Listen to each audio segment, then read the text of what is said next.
Mike Green, I'm here in Marin County. Really excited to continue my interview series. This time I get to sit down with my friend Jim Chanos. Jim, it's wonderful to welcome you to Real Vision. I'm glad to be here, my friend. So you're in Miami right now. You've been sheltering from the COVID storm. And one of the reasons that you and I know each other is that you annually have hosted an event down in Miami called Bears in Hibernation. That must have been a challenging experience for the past couple of years. Certainly, I know this year it was rescheduled and canceled due to the coronavirus dynamics. But you are extraordinarily well known for your stewardship of a firm named Kynikos and your ability to be short throughout the longest bull market in history, effectively. Everybody wants to know the secret to how you've done that. But from my experience, what you have done probably better than anyone else in the bear community is created a community of individuals who value stock selection, value fundamental research and understanding of companies. And my experiences at Bears in Hibernation have always been extraordinary. Just really, really bright people. I've attended. Josh Wolf has attended. Incredibly thoughtful people that really understand the individual companies. And yet we're kind of in this environment where you have described it as the golden age of fraud, where nobody seems to care, even though more information is available than ever before. Can you tell me a little bit about what that means to you when you talk about the golden age of fraud and how that affects the way that you approach the markets these days? So, what a quaint notion, right? Talking about fundamentals and doing deep dives on companies. It's a quaint notion. One day it might come back into vogue, but that doesn't seem to be the case these days. Well, just to give you a good example, last year's event, which we moved from Miami up to Long Island. There was a spirited discussion about a company called Wirecard, and Wirecard, as we know, 9 months later, basically completely blew up. But at the time, the stock was trading in the DAX 30, was trading well over 100 euros per share, despite allegations by the Financial Times and short sellers in February of last year that were quite credible, followed up by a document dump by the FT, Dan McCrum, in October, I believe, or September of 19. And here you had a situation where the evidence of fraud was piling up in plain sight. And all you had to do was a little bit of digging based on publicly available reports and documents to realize that something was very, very wrong there, that the company was not what it appeared to be. And yet, the stock seesawed from basically 80 to 120 euros from the fall into June, when the company finally had to admit itself that it was making up the numbers and there was a couple billion euros missing from the company accounts. And then the stock went from 100 to basically 3 in a handful of days. But any credible investor or anyone willing to do any kind of work would have seen immediately that there was a big problem here. The chairman of the board, the supervisory board, resigned in January. Most amazingly, the company hired an independent auditor, separate from the regular auditor, to investigate the journalists and short sellers claim. And in April, that auditor came back and said to the public the company wouldn't cooperate with our investigation. So there, right then and there, you knew you had the smoking gun, as we like to say in our community. Hi, I'm Raoul Powell. Sorry to interrupt your video, I know it's a pain in the arse, but look, I want to tell you something important. I can tell that you really want to learn about what's going on in financial markets and understand the global economy in these complicated times. That's what we do at Real Vision. So this YouTube channel is a small fraction of what we actually do.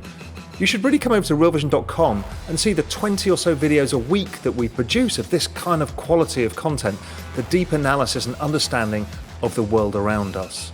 So if you click on the link below or go to realvision.com, it costs you $1. I don't think you can afford to be without it. Wouldn't cooperate with our investigation. So there, right then and there, you knew you had the smoking gun, as we like to say in our community, and still the stock did not go down. And so I sort of, to me, that was the sign that whatever you want to put to market forces, the central banks, fingers on the scale, to use our friend Jim Grant's term, or whatever, that until you're actually confronted with the crime being admitted by the criminal, it's business as usual on Wall Street and in the other financial markets. It's quite something. And you know, we had a wave of fraud right after the dot-com era. But I think this one is going to put that one to shame. When you think about that type of dynamic, the Wirecard component, to me, that always speaks to something I always share with people, which is that it's not opinions that make markets, or it's not the research that people do that makes markets. It's when a transaction actually occurs, when somebody is forced to decide, you know what, I'm going to exit my position in Wirecard because the allegations of fraud have suddenly become very painfully apparent, and I can't run the risk that it shows up on my holdings, right? So that could be a fundamental manager that has supported it up to that point, and there's a tipping point that occurs. One of the things that strikes me in this environment is that many times the holders, you mentioned the inclusion in the DAX index, in many situations, the holders are doing no research whatsoever because they are passive indices. They've shown up in that way. When you think about something like Wirecard, how does that thought process influence what you think is going on? So a couple thoughts on that. You know, ideally, in our business, you want to be across from the table from someone who is doing no work or doing poor work. And so when we've had this wave of passivity in the equity markets, generally, you know that if a stock is in a certain ETF or in a certain index, it's going to be bought and sold with the vagaries of the market and flows into that factor-based algorithm, whatever the case might be. And you know, you had to kind of adjust for that. You had to adjust the way you looked at companies and understand that. I think what is even, however, crazier is the fact that we've layered onto that now something that we hadn't seen for the first 10 years of this bull market, which we've now layered on starting in the fall of last year with the advent of zero commissions and the explosion in activity online and Robinhood and others. We've added to that kind of interesting mix the retail investor, who not only is doing no work, but is doing, you know, bad work or no, or following trend things, speculating massively in options, and really is in the market in a way in which they haven't been since 1999 or 2000. So you've got both of those to consider now if you're a skeptic like me, as to just how much these stocks can be held up. So in the case of Wirecard, to use your example, you had the index funds that owned it through the DAX, and then it was one of the few large cap technology stocks in Europe. So there were a number of ETFs and factor-based algorithmic funds that owned it because it was a tech stock denominated in euros, and fine. But then on top of that, you just had massive speculation by retail investors in the shares and the options, who were basically betting that the short sellers were wrong. That was their case, that in fact this company was just fine, and all of this stuff that the FT had published, internal documents, all the rest of it, as I said, numerous smoking guns, was just an opportunity for long investors to get leveraged. Because these people had no idea what they're talking about. And so you couple both of those, Mike, and it's about as treacherous an environment, you know, near term for fundamental short sellers you can imagine. So I think that's right. And I'd add another layer to that from my perspective, which is we now inhabit a world in which everybody is perceived as being an expert. So your opinion after 30 years in the market, I don't want to you by saying it's a little bit more than that, I know, but you know, the underlying dynamic that prices going up says you're wrong because your opinion carries no more weight than the guy on the Our Wall Street Bet board similar to the 99 dynamic on Yahoo message boards. I know you sent me a really interesting presentation on the TAM phenomenon that I want to go into. You drew the analogy of the Yahoo message boards from 99 to the R Wall Street bets today. Very much in that environment, you were perceived as fund managers or skeptics, had no idea what they were talking about, right? People have heard my story of being called the dumbest man alive in February of 2000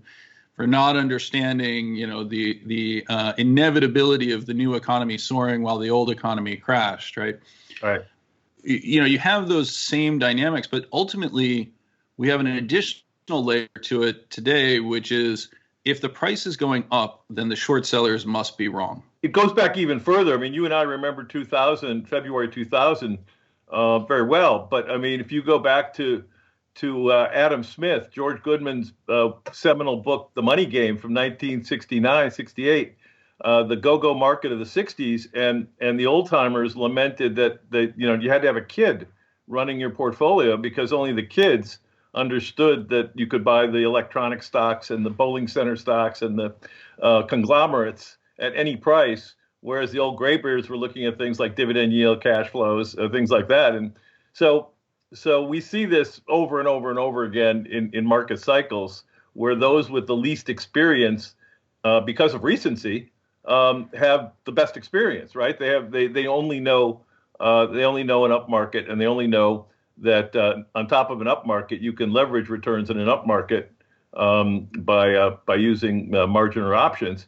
And so, yeah, you're right. I mean, and look, your scorecard, you are what your score says you are.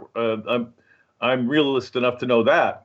But I also know that what prices tell us is your level of risk. So that if you are wrong, what is your margin of safety, to use an old term? And we're at prices now where the crowd that is betting on margin and betting through options, weekly options, had better be right, because anything that corrects and reverts to the mean or to real valuation metrics is going to destroy a whole another generation of investors. You mentioned that destroying another generation of investors. I generally tend to agree with that. I actually just got off of a call with an individual who's completed a study of Robinhood investor portfolios. And the conclusion is that 98% of option-related trades, despite the zero commission at Robinhood, are losing money. 98% are losing money. So, one of the positive conclusions from that you can draw is that they will eventually run out of energy, right? I mean, you can't continue to lose on that. But that is one of the challenges. People, this is obviously well documented. One of the challenges of being a professional money manager is that your track record is out there for everyone to see. You can't conveniently forget the names that didn't work, right? Or the trades that didn't work in your favor. Sadly, no. It's a little bit easier to do when you're, not really auditing your performance. You basically focus on the wins, not the losses, et cetera. It feels like there's certainly an element of that. And it's beginning to creep in. If you search the Wall Street bets message boards, you're starting to find the messages similar to what you saw in Bitcoin in 2018. I've lost everything. I can't pay my rent, et cetera. It's really quite tragic. And, this individual was describing what's happening in Robinhood as evil.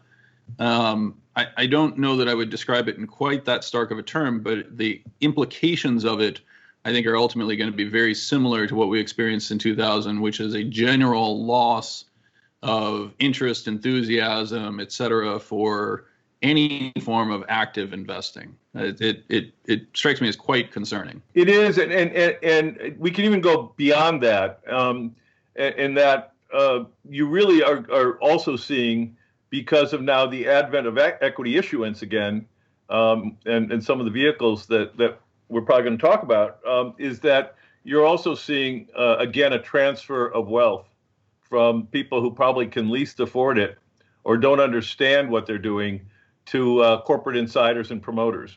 And this was one of the big lessons of 99, 2000.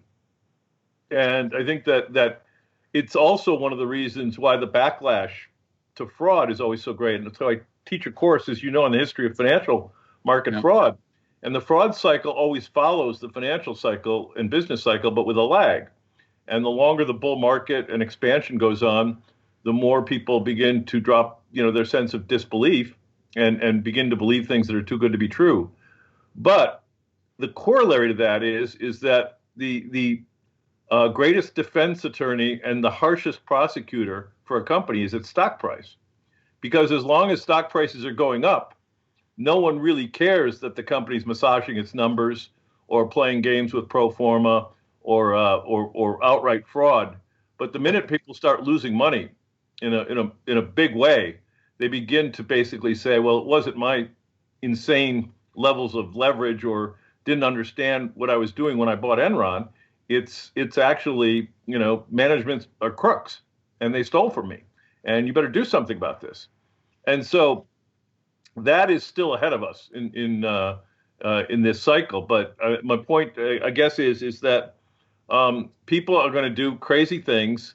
They don't understand that what they're doing is basically like a casino, and that even if they're not paying commissions, they need to understand things like bid-ask spreads and of course, they're going to trade themselves into oblivion. You and I both know that. No, it's that is one of the very clear challenges. That gives us actually a really good opportunity to cycle back for a second, because I know you so well, and I know you're so well known in most venues that I don't even think about introducing you and giving your background. But you brought up this idea of being skeptical and being, thoughtful and understanding all of these frameworks. Your career began, give or take a decade or so before mine. You started as an analyst in the 1980s, if I remember correctly, and your rise to fame was on the back of a call on a company, Baldwin-United. You were an analyst who basically came out with the sole sell recommendation. And maybe you can actually just give us a little bit of that background, and then let's talk about the starting at Kynikos, because it fits with the narrative that I kind of want to lay out here. Yeah. So I started out as an analyst in investment banking, but I was a stock market junkie. I traded options when I was in college, and my dad had taught me about the stock market in the 60s. So I always was fascinated with it.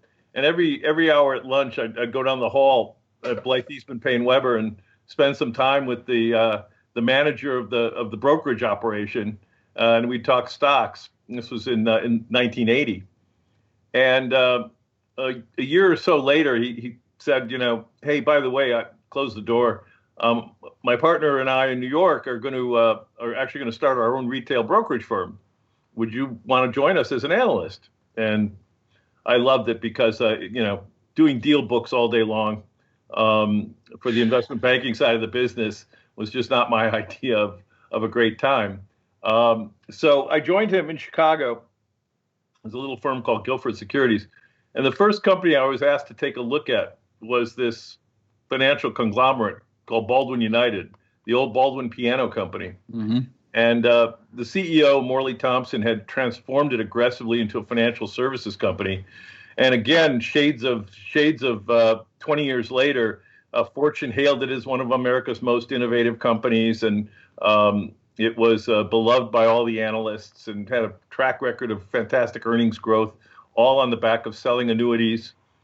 And they bought the S&H Green Stamp Company, for example. None of your viewers are going to know what green stamps are, but I know you do. I know what they are, but yes, I agree. It was the first. It was like the points programs of its day. Anyway, yes. And so they bid for MGIC, big mortgage insurer in Milwaukee. And there was a huge spread in the arbitrage between the takeover bid and the price of the stock. And I was asked to look at it because we had clients that owned MGIC. And Baldwin was doing the highly unorthodox thing of using insurance company proceeds to make deals. And this was kind of his secret sauce. And as I started looking at it, I read the 10K 3 times one weekend and just could not understand what they were telling me and how they made their money, because they were front-ending the annuity profits. They were basically, again, shadows of foreshadowing Enron. They were allowed under the accounting conventions when they sold an annuity to assume the duration of the annuity and a spread and take the entire amount of income immediately, present value it. And so, of course, they were selling annuities as fast as they could. even though they couldn't really make in as much as they were paying out on the annuities, as much as 14% back then. So the more I got into it, the more just I started asking questions. I didn't know how to follow an insurance company, have this statutory financial statements that looked like phone books that listed every security and every line of insurance, and sort of had to become self-educated on that. And I was at my office one night, and it was about 5:30, 6 o'clock, and my line rang. I picked it up, and there was a voice on the line said, "Are you the analyst that's asking questions about Baldwin-United?" And I said, "Yeah, who is this?"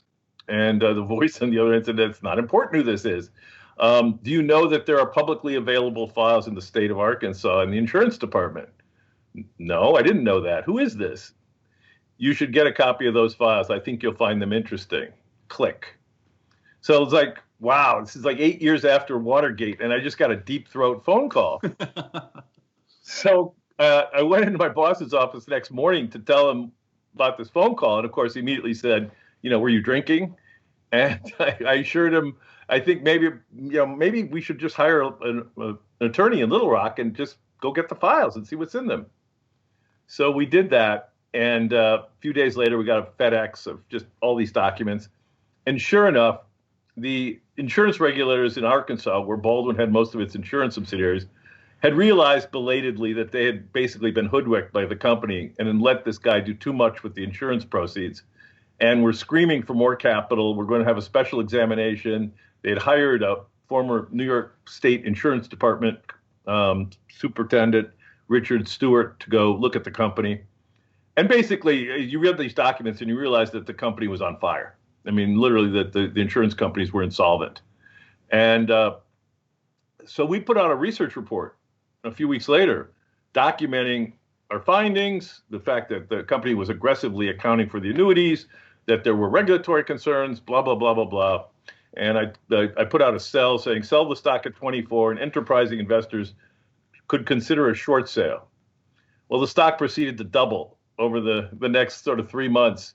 I put the report out on August 17th, 1982. And if you know your market history, you will know that was the absolute bottom of the 16-year bear market from 66 to 82. So it tells you something about my timing. In the interim, in October, the Wall Street Journal got a copy of my report and asked about the regulatory reference, and I pointed them to the Arkansas documents. A couple days later, the Journal reports that our state of Arkansas highly concerned of Baldwin-United insurance unit demanding more capital, special investigation. Meanwhile, Wall Street was selling these annuities. Merrill Lynch was selling just boatloads of them. Yep. And I said, I walked in the office that day. I think the stock had closed at 33 the night before, and cha-ching, it's over. Here it is. Wall Street Journal, page 3. The insurance companies may be insolvent, blah, blah, blah. The stock was up $3 that day. And it was an introduction to a young analyst that even if you have smoking guns, a la Wirecard, the market can make you look wrong for a long time or quite unprofitably.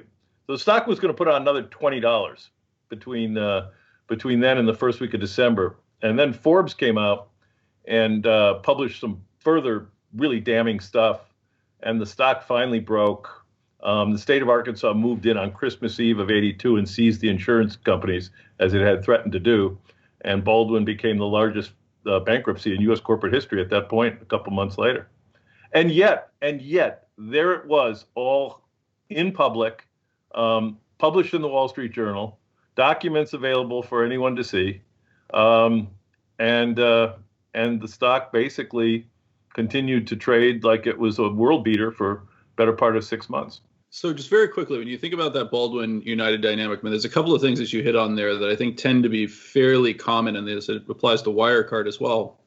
You often have situations where companies have effectively an embedded finance unit, right? Where pianos were one of the products that would be a large purchase by a household, and so they needed a captive finance department to initially finance the purchasing of pianos. That then grew to dominate the underlying business and was used, as you're saying, to create a financial services conglomerate effectively with that type of finance organization. We saw something very similar with GE. Yep. Enron had characteristics around that, et cetera.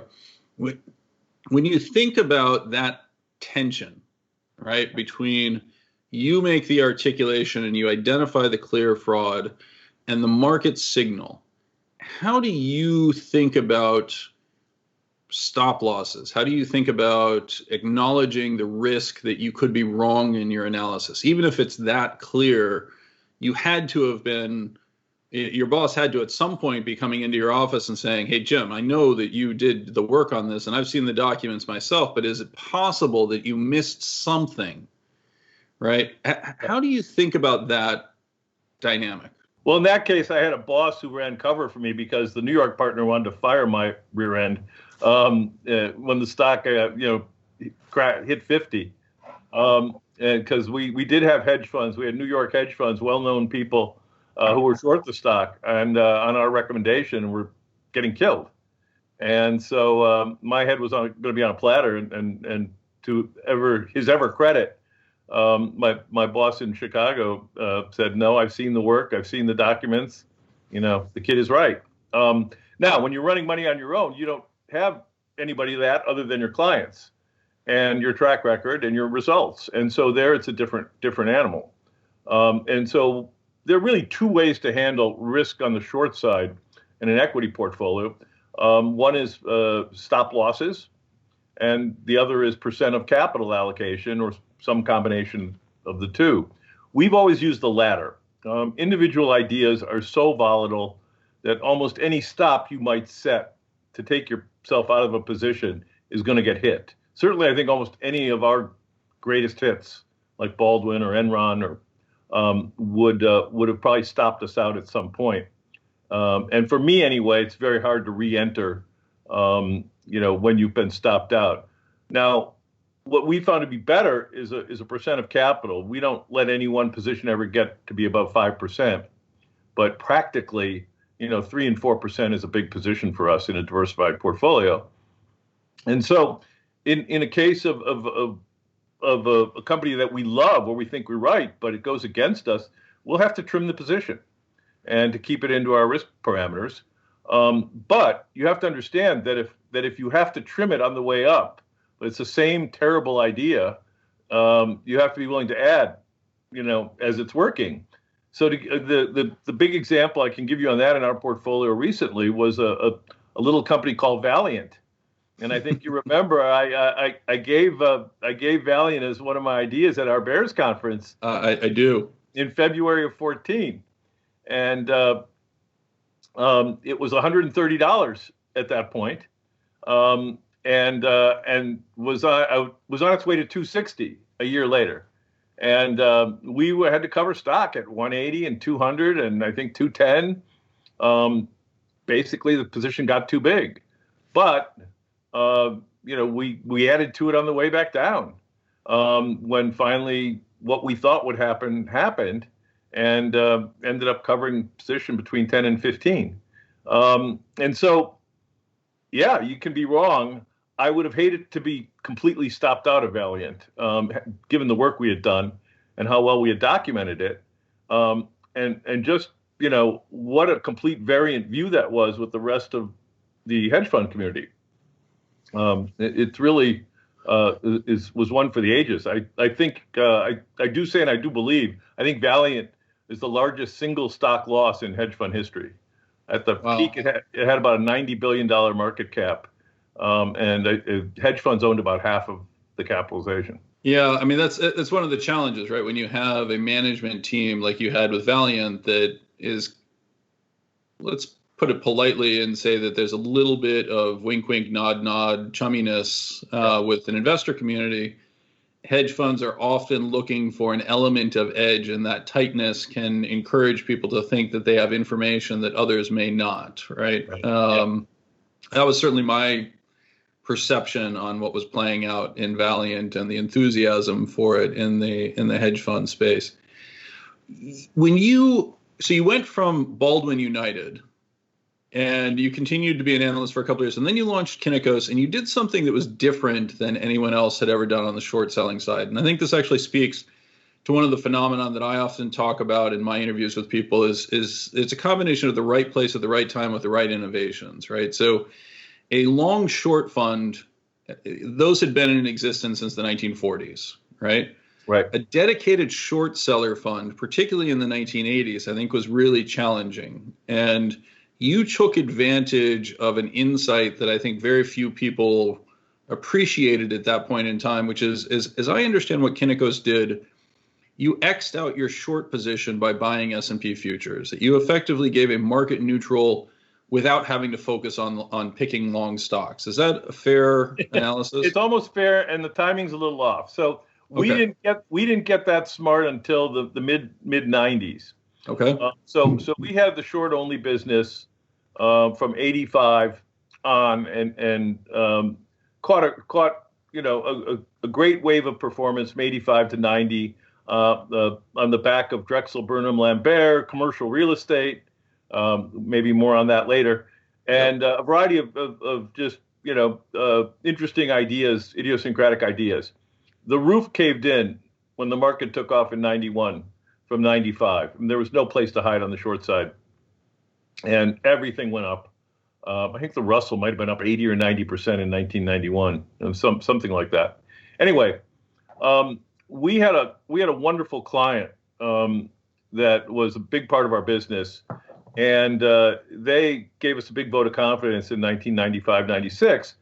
But as part of that, they figured out that we were still generating alpha. It was sort of close to zero, but it was slightly positive, despite getting our heads handed to us.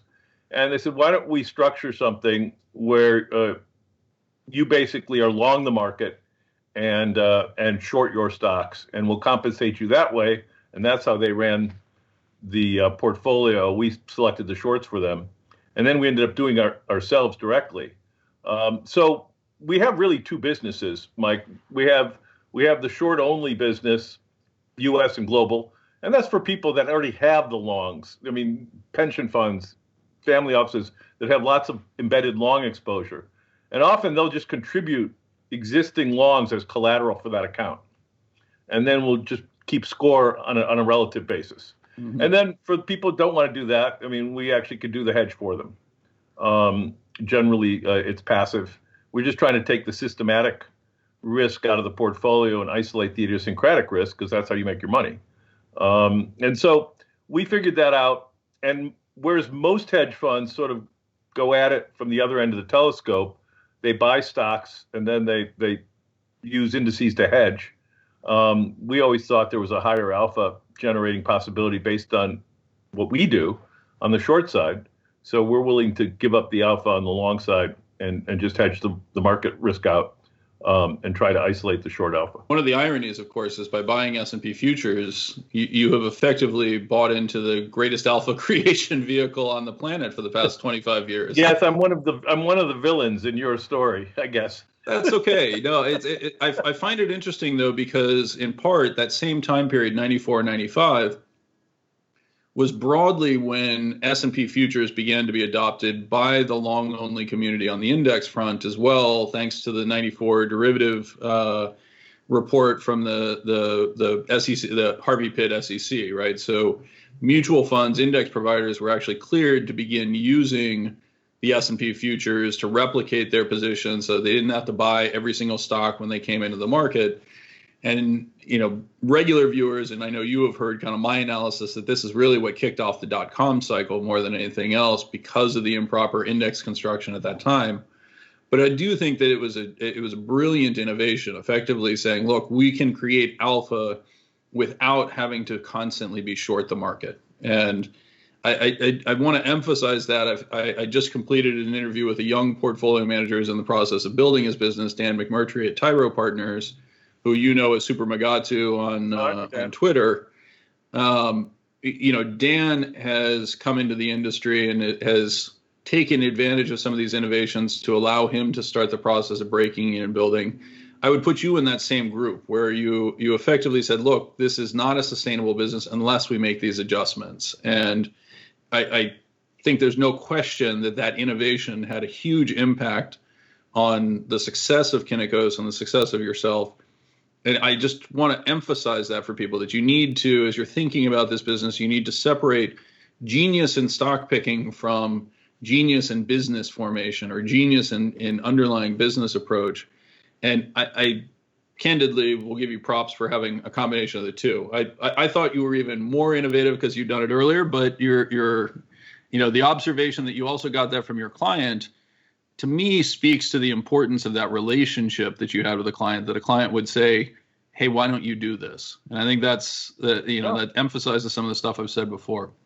Now, you mentioned talking about some of the projects that you're working on today. So you've sent me 3 presentations, and I want to talk about them almost in reverse order. So the first one that you introduced or the last one you introduced to me is a deck on IBM. And you have some pretty strong views on IBM. And it's interesting because IBM, to me, is one of the classic, nobody even, it's one of the largest companies in America. And honestly, I don't think anyone thinks about it other than the Watson commercials that show up on TV, but seem to have no meaningful impact on their business.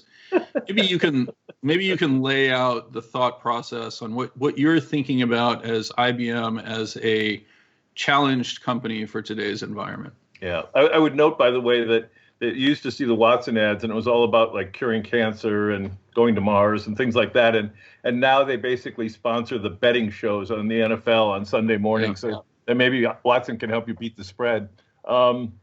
Anyway, so IBM is fascinating. It's obviously a company that everybody knows. It has to be one of the least closely followed $150 billion market cap companies that we know of. The analyst community dutifully writes about it after the earnings come out every quarter, and that's about it. And everybody sort of knows it's there, but it's IBM, and it's kind of stodgy, and it pays a big dividend, and really nobody cares. We were short IBM back in 2014, 2015, when Ginny Rometty was running the company. And if you recall, the company was increasingly doing sort of all kinds of wacky financial engineering to bolster their numbers, which were deteriorating under the surface, because they had posted this aggressive $20 in earnings in the out year for a handful of years. And they were struggling to do it as the core business was deteriorating. And we just suddenly realized that there was such a yawning gap between that $20 and what we thought was the real earnings, which was like sort of $10, $9, that they had to reset. And sure enough, in a year or so later, the company had to come clean and reset expectations down. And the stock got killed. It went from 200 to 120. And we covered our short. And it was simply a quality of earnings story on a business that was just kind of flatlining and slowly declining. Fast forward to a year ago, and when IBM decided to buy Red Hat for $34 billion in debt to jumpstart their cloud business, we decided to take another look. Stock was trading around 140, 150. And what we saw kind of shocked us as last year went on into this year. And what we saw was that the operating morass that we saw back in 2014, 2015 had gotten far worse. That now the revenue declines were sort of solidly mid-single digits year over year. They had cut costs as far as they could cut. And so the drops in revenues were now dropping to the operating income line. And even more so, the company was getting more and more aggressive with how it booked things like tax credits and one-time items to sort of make up the shortfall. And as we did the numbers, we realized, as we looked into 2020, 2021, and 2022, that the company, which was supposed to make $11 this year, $12 next year, and $13 in 2022, and those $12 and $13 estimates are still out there, really was going to make $6 this year in economic earnings, $5 and $4 And we define economic earnings as basically their operating profit as stated, minus interest, plus royalty income, taxed at 21%, the statutory tax rate. Yeah.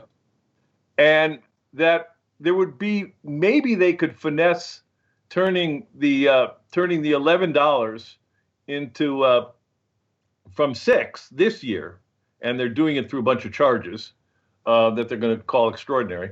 But there was no way that they're going to be able to turn $5 into $11 next year, and into $12 next year, and $4 into $13 in 2022. And that to us said that we've got another reset coming. That they're going to have to basically figure out a way to bridge the reality of IBM to this inflated set of EPS numbers upon which they're paying a $6 dividend. Well, sure enough, about a month or so ago, they announced another restructuring, and they're going to spin off part of their business and keep part of the other business, and they're going to take a bunch of charges, and this is going to take 16 months to do. I have no idea why it's going to take 16 months to do, but I think it's going to enable them to take a lot more charges next year. And so that's how they're going to do it for this year and next year. They're going to basically say, well, we're taking all these transitional earnings charges and we're going to reinvest them in the business. Well, those aren't charges, right? Those are operating costs that you're just trying to reclassify. But the problem still is 2022. How do you turn the $13 expectation from what we think is going to be $4? And this is IBM. This is the problem. It's now a very rapidly melting ice cube. And I think that the stock should be trading about half of where it's trading today.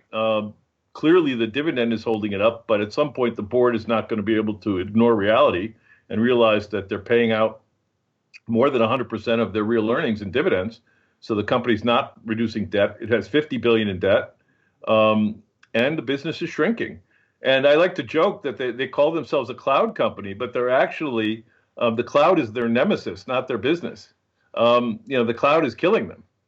And because their business is basically a bunch of old legacy things, like the Miami Motor Vehicle Department or the Florida Motor Vehicle Department, where they run systems or things like this, and inevitably that stuff is all going to the cloud. It's going to different, but IBM is not the vendor.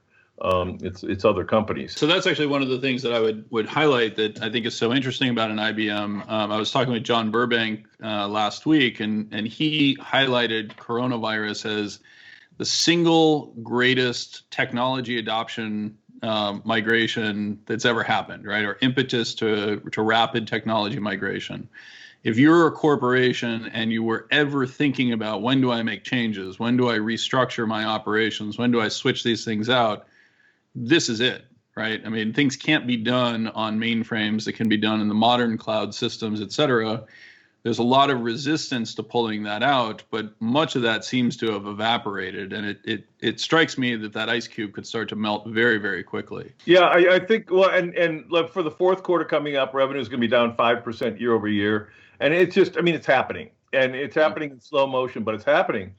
And it's amazing. The analysts that follow this thing just dutifully write down the company's, projections and guidance. And when we point out, like, well, can you compare the operating income to the bottom line? How is it that in some quarters net income is higher than operating income if there's interest expense and taxes? And IBM hasn't paid much in taxes over the last 10 years, by the way. And so at some point, you have to realize, is this company, even really all that profitable? And so it's sitting there hiding in plain sight. You saw our deck. We compare the operating earnings to the economic earnings to the stated earnings, and the gap is just getting wider and wider and wider. And as we said, sometime next year or in 2022, we're going to see a reset here, and they're going to have to tell you we're not really earning this. We're really only earning $4 or $5 a share. Not 11 or 12 or 13. Well, and this is another area where your analysis overlaps with mine. As I look through the holders list on IBM, I need to get to number 49 on the list of holders holding slightly less than 0.35% of the company before I can actually find a human being who might have looked at something. Right? I think that's probably right. Everything else is index. Yeah, it's just incredible. And yet that has not helped the company for all that has happened and all the buybacks they did under Ginny. That has not helped. The company has massively underperformed. And I think it will continue to massively. There's nothing worse than a tech company with shrinking revenues, and just the leverage, the operating leverage, is extreme. And this is a company that markets more than has real technology.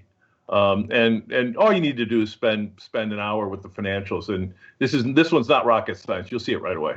Well, so I tend to agree with that. It immediately reminds me of a Kodak or others that, have had a similar long-standing legacy. People look at it and say, yes, but the intellectual property, that they've accumulated over the years has to have incredible value. And, it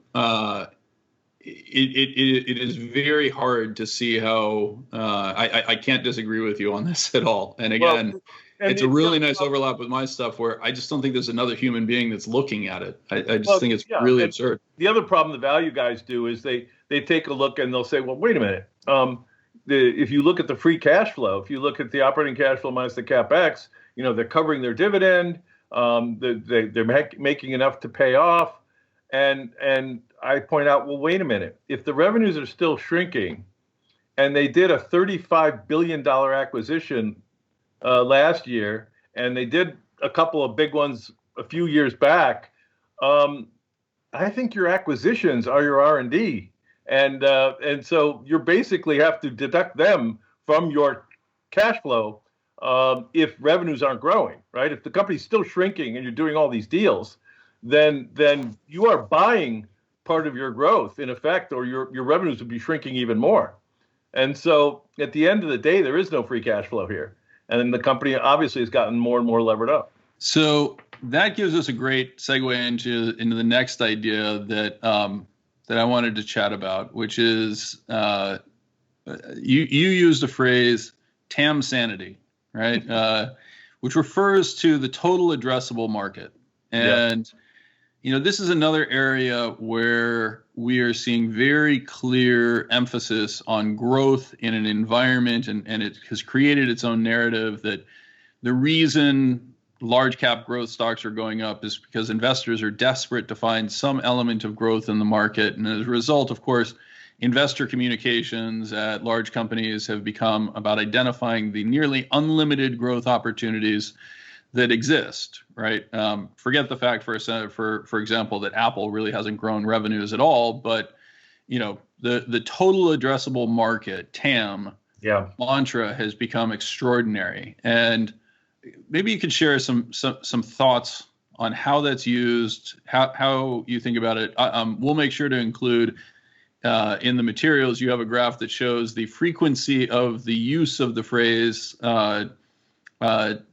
TAM in corporate filings, right? That is just the only thing more vertical is the market itself. But and so I mean, obviously, this is as the market has gone on and people have tried to find more unique ways to justify ever stretched valuations. You get away from earnings and cash flow pretty quickly, and then not even price to revenues might satisfy some of the people. So then it's what is your total addressable market, right? What is the whole size of a market? And I think we referred to Uber's S1, where they said that the transportation market was their TAM, $13 trillion or something like that. And I actually got into trouble at Jim Grant's conference where I did this talk, and I joked at the end of the talk that we were going to think about going long the space SPACs. Like Virgin Galactic. We are not long Virgin Galactic. We're never long Virgin Galactic, because I joke that, of course, the TAM in space is infinite, and therefore, your TAM is infinite. Your possibility of valuation expands to infinity, And so why would we tether valuations to anything if you're a space company? And I think Virgin Galactic went up like 10% immediately on when some reporter on news that Jim Chanos is long Virgin Galactic, is long space, and they missed the tongue firmly in cheek, and so that the irony of all this market is that I was ridiculing it, and it drove the stock, and people were just ripping me online for how because the stock of course collapsed after we clarified that, and people were like, well, why would you joke about something like that? Like, I'm sorry, you're an idiot. It's but anyway, so what we try to do in trying to separate the wheat from the chaff in this kind of nuttiness is to basically, again, go back to fundamentals and look at the nexus of the economic transaction. And we totally understand that in the digital age, there are network effect and network effect companies that take advantage of a network effect. So obviously things like Google and Facebook and like that the more users that use it, the more revenues that come in, the more costs are spread out over a higher user base, and you know the drill. Mm-hmm. But you have to separate that from the charlatans who will basically then convince you that a taxi ride or house flipping, which by their very nature have well-established economics, and house flipping after costs and renovations and brokerage commissions is almost always a money loser, even in a red-hot housing market, enables you to do huge revenues that are inherently unprofitable. Food delivery has been around for a long, long time. Taxis, ride hailing has been around for a long, long time. They're body shops. They're subject to labor constraints because a driver can only make so many drop-offs. We don't have autonomous vehicles yet. We don't have, drones delivering you hamburgers yet. And so if you're hiring drivers and paying them less than minimum wage to drop off food or take you somewhere, you can figure out what those unit economics are, and they're generally pretty bad, or razor thin. And so being big in that area doesn't necessarily give you scale. It might enable you to hire more drivers, but at the end of the day, if your labor pool is being paid below the market, you've got a problem because it's going to be harder and harder to find more and more drivers. And same with food delivery. If you can only deliver one meal every 25 minutes, which is what it works out to, you can kind of figure out what your revenues are kept at per driver, and you can do the math and realize it's not really a profitable business. Same thing with house flipping. And we can go on and on and on. But these are places that enable you to grow really fast because, in effect, you are pricing your product below the market. I could have an enormous TAM handing out $20 bills for $15 on the street corner. I will grow incredibly fast, but the nexus of the transaction is negative. And so you have to kind of figure out who's selling you a bill of goods on these TAM stories just to float shares or pump a stock, and where there really is a network effect, and therefore will have gross margins that are defensible and will grow and have low capital needs. And so there is a difference. I don't get the valuations that people are paying for software as a service stocks, but I understand that if you have good product, the heavy upfront costs on software as a service can actually pay off quite dramatically, and returns on marginal capital can be great.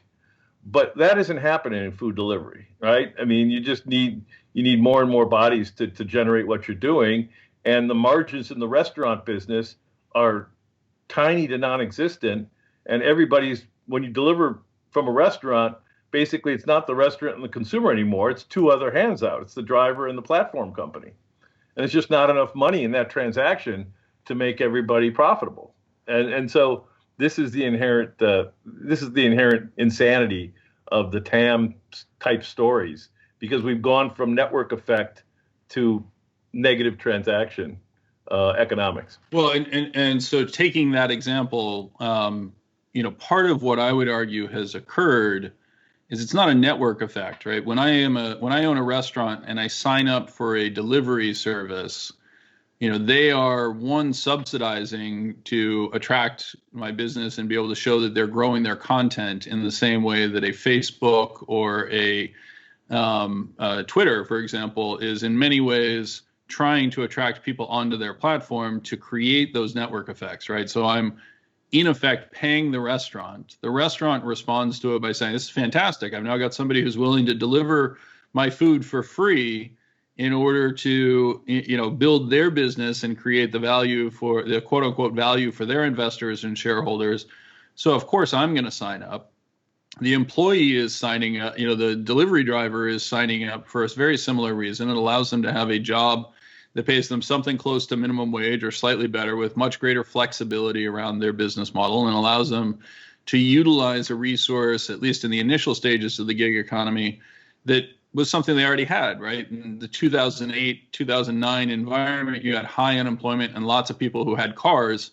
And so they were able to leverage this. But the irony today is that if we look at who's driving Uber or we look at who's delivering these, we really have just recreated the taxi services, right? It's people who are leasing vehicles, paying the insurance, et cetera. The old rates for New York City taxis were $120 for a 12-hour shift. And now you have people who are leasing vehicles at $500 a week for access to, the vehicle that they can use for Uber, right? I mean, they're functionally identical, and we've just, stripped out in the case of the rideshare component. We've stripped out the $1 million taxi medallion, right? And we've seen those values collapse as a result. But right. I completely agree with you. I don't think that there's any significant critical thinking that's going behind this. But again, it's one of these, it's the unique confluence of Silicon Valley and a need to deploy capital, right? It can take a lot of capital. It can theoretically create a large total addressable market that could be profitable when the robot delivery is actually there, when it becomes a truly leverageable dynamic, which it just isn't today, right? It could be at some point in the future, but it certainly isn't today. There is an added little twist for the ride sharing, however, and food delivery companies. And you're in California, so you probably saw the ads for Prop 22 and whether we make these guys employees or independent contractors.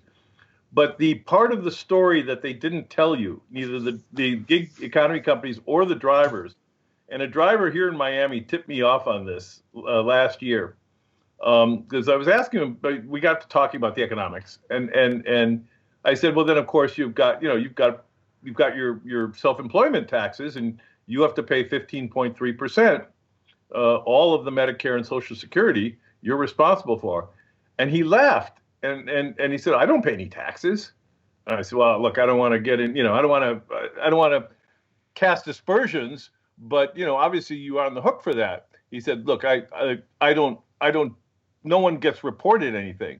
I said, well, of course you get reported. You get a 1099. The IRS gets a 1099. He said, no, my friend, we don't get 1099s. And I said, what are you talking about? And he proceeded to tell me, and he was right, about a loophole in the federal reporting system, that the ride sharing and food delivery companies have been categorized by the IRS as payment platform companies. And unless the payments from the payment platform companies aggregate over $20,000 a year, there's no reporting. So it's why a lot of drivers work for more than one of the companies. Of course. Makes perfect sense. If they earn less than $20,000 from, say, Uber and Lyft and DoorDash each, or $60,000 total, nobody knows what they're making. It's not reported to the federal government. That's fantastic.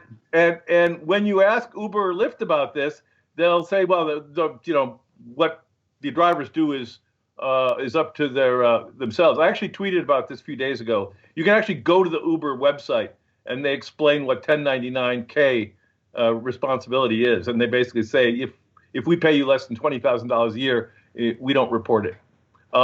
It's a huge loophole. And the states don't get this information. The federal government doesn't get this information. And so a lot of these drivers aren't paying taxes. And I just, it's, again, nobody wants to talk about it because it's a loophole that the IRS could close, pretty quickly. It's huge. It's works out to $3 to $4 an hour. That's absolutely incredible. Let's go on to one more that both you and I are following fairly closely here, which is the commercial real estate environment. And this fits into obviously a COVID-related dynamic where we have seen an extraordinary decline in the demand for office space. And likewise, many physical retail establishments, as that technology push has shifted people towards eating at home, working from home, taking delivery of food, et cetera, as compared to what would have happened as recently as 9 months ago.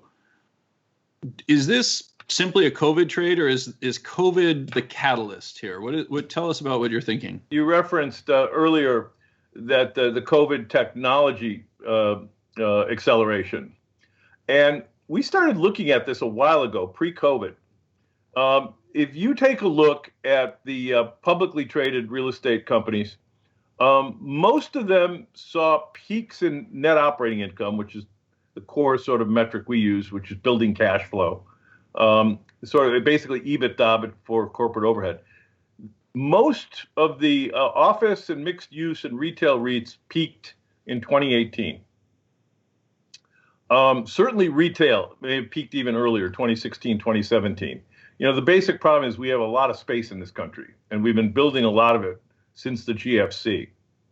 And with lower and lower cap rates, which is really the core of our story, basically people went on to keep developing. As we went into COVID, I sent you our presentation, office vacancy rates were already at levels that we've seen at previous cycle bottoms, that they were mid-teens in many markets. I mentioned that NOIs were beginning to drop, and that's the case. And then COVID hit. And heretofore, sort of stable real estate businesses like hospitality fell off a cliff, and retail, of course, got much, much worse. But in office, that's not the case yet. Because of the nature of office leases, the roll-off is much, much slower. Mm-hmm. Typically, an office building has a duration of tenants of about 8 or 9 years. So you're seeing really in offices, yes, some tenants aren't paying, but for the nation as a whole, 92%, 94% are current on their rents in offices, and occupancies are slightly north of 90%. That is going to be a slow motion train wreck. I think work from home is only going to exacerbate the pressure that was already starting to happen. I'll give you a good example of what I mean. So SL Green is the well-known New York office and retail REIT. And if you look at their consolidated NOI, and I think I'm going to get these numbers right, in the third quarter of 2019, their quarterly NOI from their portfolio properties was $130 million. In the fourth quarter, it was $122 million. In the first quarter, which was still pre-pandemic because they got March rents before the lockdown, it dropped to $115 million. In the second quarter of 2020, it dropped to 106. And for the quarter they just reported, it was 99. So, of course, we're looking at the 130 minus 99 versus 130 a year ago and saying, okay, their cash flows are down 25% or so year over year. But think about this. Their cash flows dropped from 130 to 115 in the 2 quarters pre-pandemic. Mm-hmm. And so this was in place. And there are other REITs that look exactly like this was in place before COVID hit. COVID's making it worse. That's number one. What really has us fascinated, and we were short the commercial real estate cycle in the late 80s. What really has us fascinated is the function of cap rates in commercial real estate. Because at their peaks in 2018, you were getting cap rates for offices of 4 and 5%, retail 5 and 6%. And while that sounds attractive when rates are 1%, you have to realize that's before CapEx. typically 3% for a mall per year, 2% for an office building per year, because public REITs capitalize leasing costs and tenant improvements. Yep. So a 4% quote unquote cap rate deal meant you were earning 2% in cash in an office building. And that gave you no margin for error, right? You could lose by rates going up. You could lose by credit spreads going out. You could lose by tax rates going up. You can't move a building.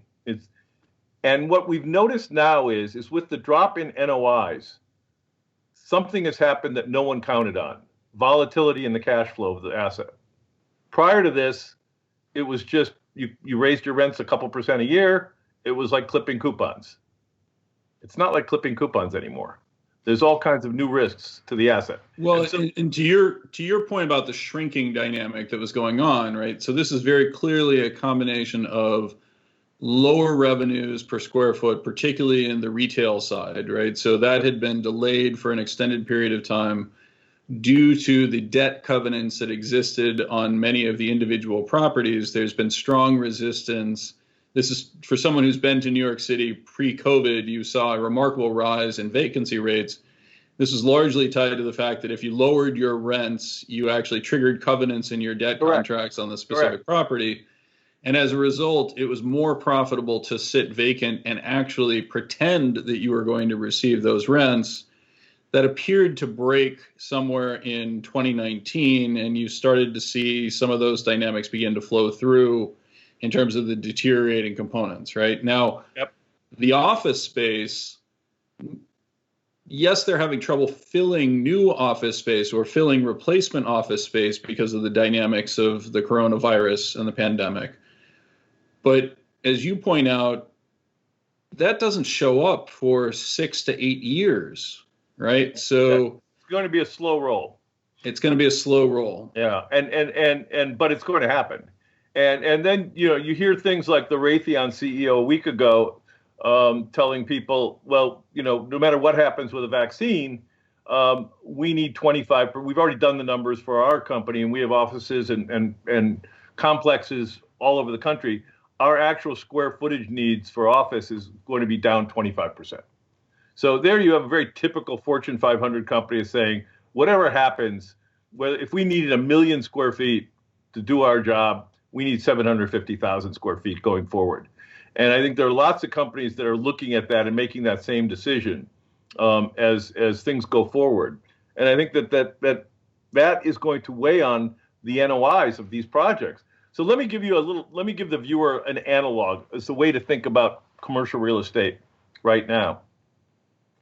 So if I had a building in San Francisco or Midtown Manhattan or Chicago Loop, and it threw off $100 in NOI 2 years ago at the peak, offices, ground floor retail, that typical building today is got NOI of $75.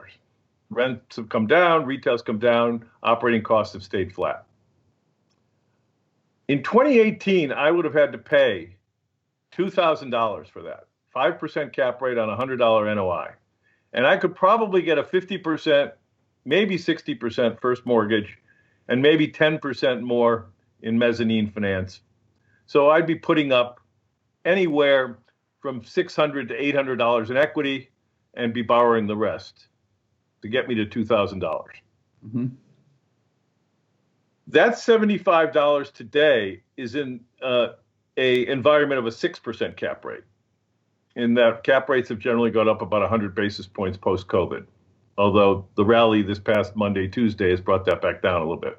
Right. But say last week we were looking at 6% cap rates in offices, 7% in retail. So that mixed use building now, for purposes of either refinancing or a new buyer, if we multiply $75 times 16.7, I think we get about $1,250. So you see the problem. So what was a 50 to 60% loan to value project is now 100% loan to value.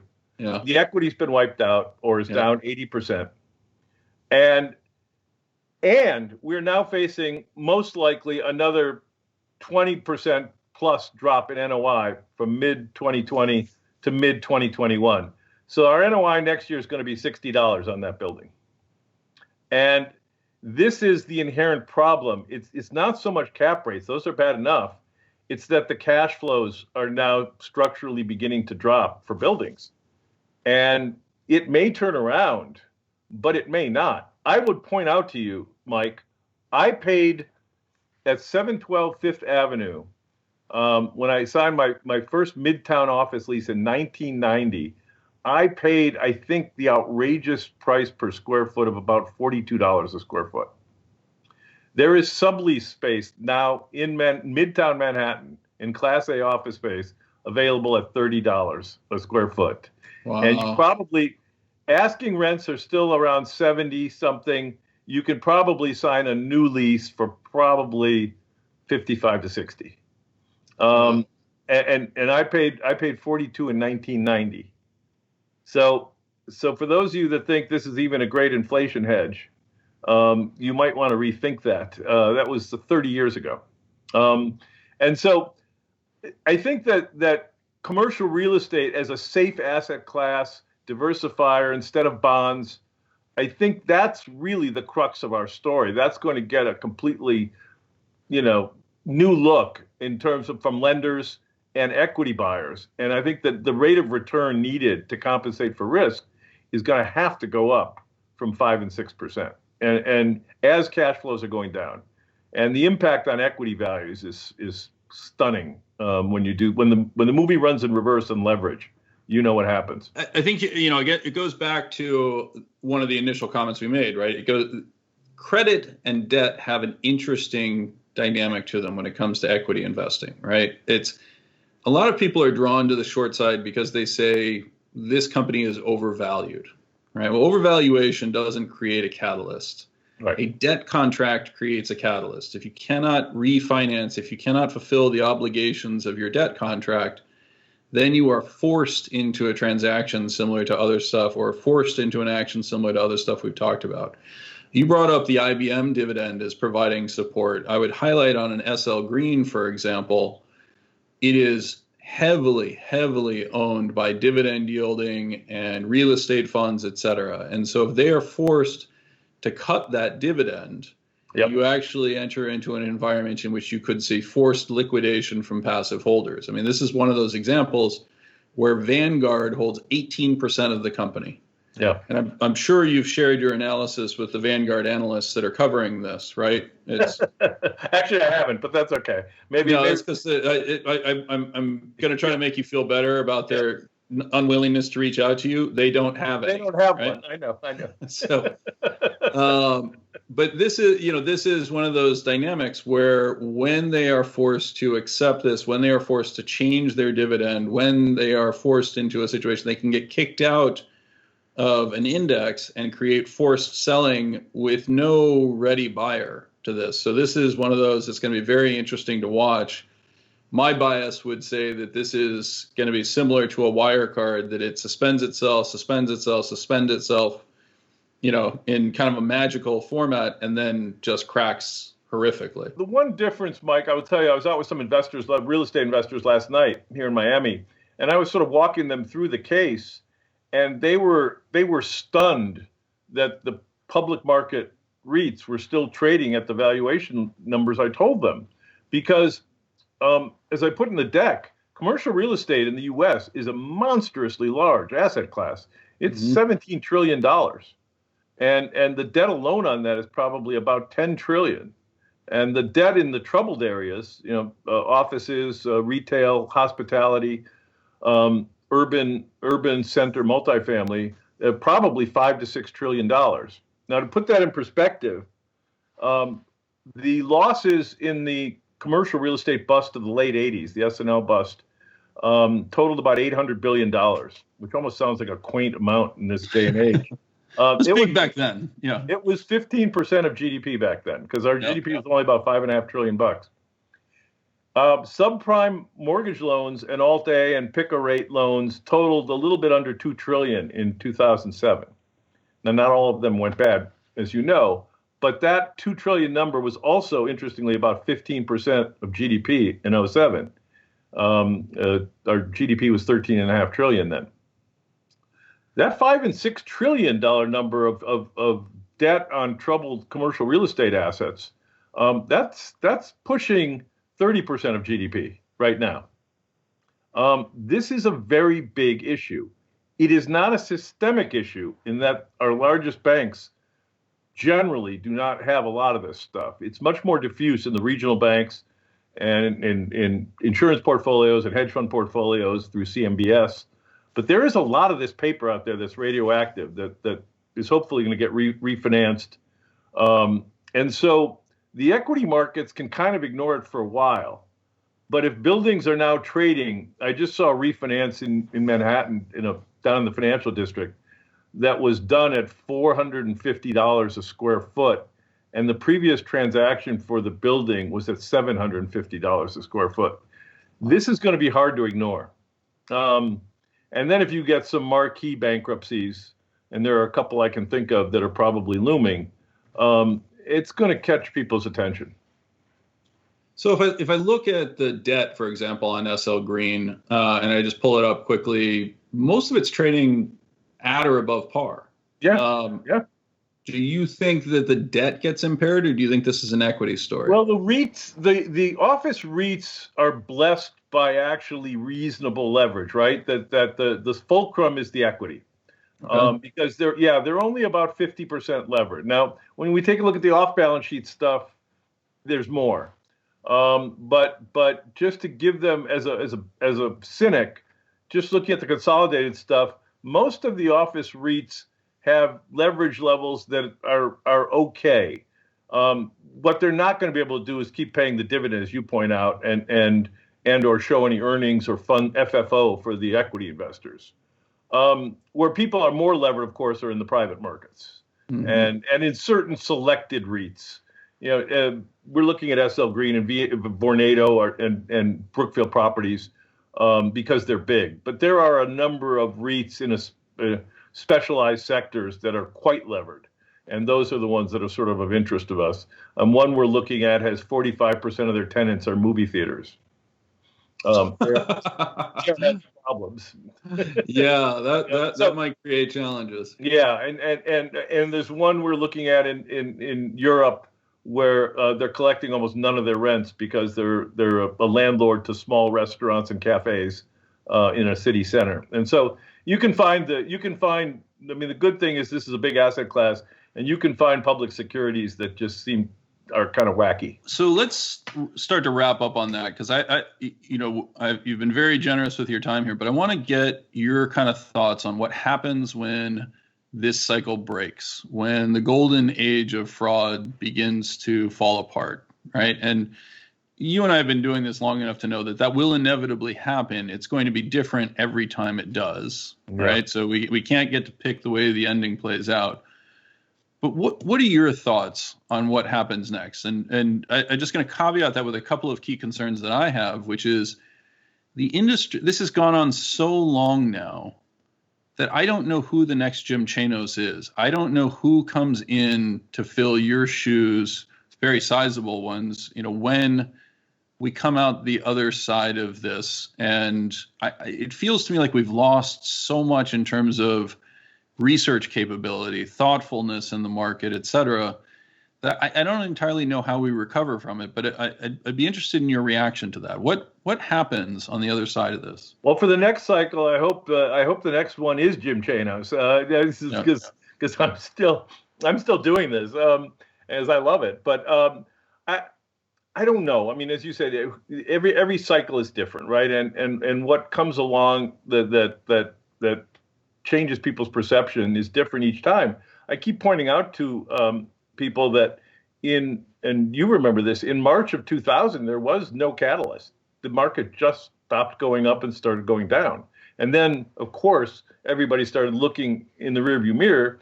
And the one thing I can guarantee you will hear, because we always do, is, well, it was so obvious. Why didn't, look at what was going on, right? The .com, ask Dr. Coop and pets.com and all this crazy stuff. Of course, people were going to get killed. Well, that's not what it felt like while it was going on. You know that, and I know that. Mm-hmm. And it's not what it feels like right now while it's going on. that prices can just go up forever and valuations can go up forever. And we'll only look back at hindsight and say, what were people smoking, right? What were they thinking? But what gets us to that, what the bridge to get us to, I have no idea. I mean, obvious culprits. The central banks get it wrong, right?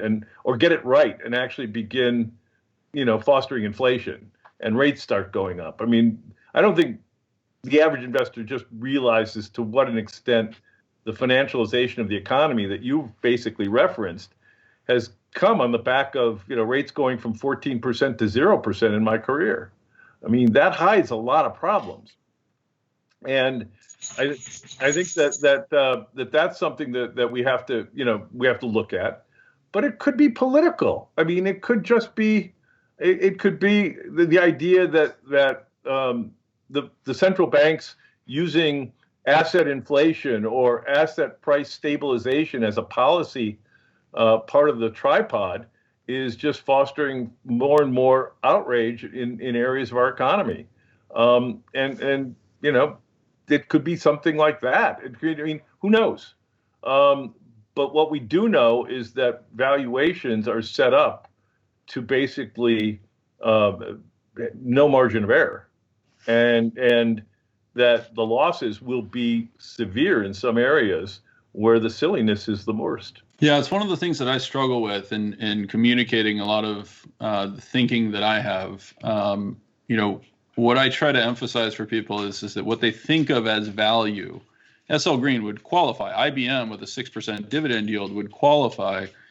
I think one of the biggest challenges this time around is that the quality of value has deteriorated so dramatically. There's so much leverage. There's so much room for it to fall in terms of the actual claims on the corporate structure that it makes me quite concerned that, we are, as an industry, going to come out looking quite bad. And the other thing that really concerns me is the younger generation of analysts. I know that you have a number of analysts at Kynikos, and I have, worked with several analysts over the years, but there's just not that many young people coming into the industry that are being given the opportunity to develop the forensic skills that you and your team have that will give us the confidence to say the coast is clear coming out of this. I could be totally wrong on that, but I'm quite concerned that we, in an attempt to preserve the old guard, and you and I are both part of that, we've done a terrible job of training the next generation of analysts. It certainly, for the most part, hasn't paid off, right? So, people go where the money is, and I think that is I think an area that is going to be found wanting. I agree with you. It hasn't mattered now, and hopefully at some point it will matter. But events may swamp all of us. I'm hopeful that people watching are starting to understand that they can begin to learn the right things to do, the approaches that you've taken or that I've taken on occasion in my career, and understand that just because that's not being immediately rewarded, that doesn't mean that it's the wrong thing to do. I hope that we're able to develop those skills, but I'm concerned, and that's part of the reason I enjoy doing these conversations. Jim, this was absolutely fantastic. You have made yourself very accessible to me over your career. You're incredibly busy. I fully understand that. But if individuals wanted to follow you or get more information around the types of discussions that we're having here, you're quite active on Twitter. Your hashtag is Wall Street Cynic. Is that correct? Rumor has it. Rumor has it that it is at Wall Street Cynic. And is there anywhere else that people can turn if they wanted to gain access to some of your materials or insights? I mean, not really. We're still a private money manager, so sadly, that we're in that little world. But I get out of my room every once in a while. Well, so. I would like to take advantage of that. This is, as always, this is absolutely incredible sitting down with the opportunity to talk to you. If I can add you to my stable of regular appearances on Real Vision, I would really, really enjoy that. Maybe we can connect in another 6 to 12 months Love and this. share with our viewers how this has worked. Just how wrong we've been, right? Yeah. And just how wrong we both have been. Exactly correct. That's always the right way to think about it. Jim, thank you so much. I really, really appreciate you spending the time with us and our viewers. It was my pleasure, Mike. Have a great Thanksgiving holiday wherever you are and with whomever you're having it in this era. But I enjoyed it, and we'll do it again next year. I look forward to it. The same to you and to your family. Take care. I hope you enjoyed this special episode of The Interview, the premier business and finance series in the world. However, this is just the tip of the iceberg. For more in-depth content and expert analysis, visit the membership link in the description to unlock a week's access for only $1. This dollar can change your life.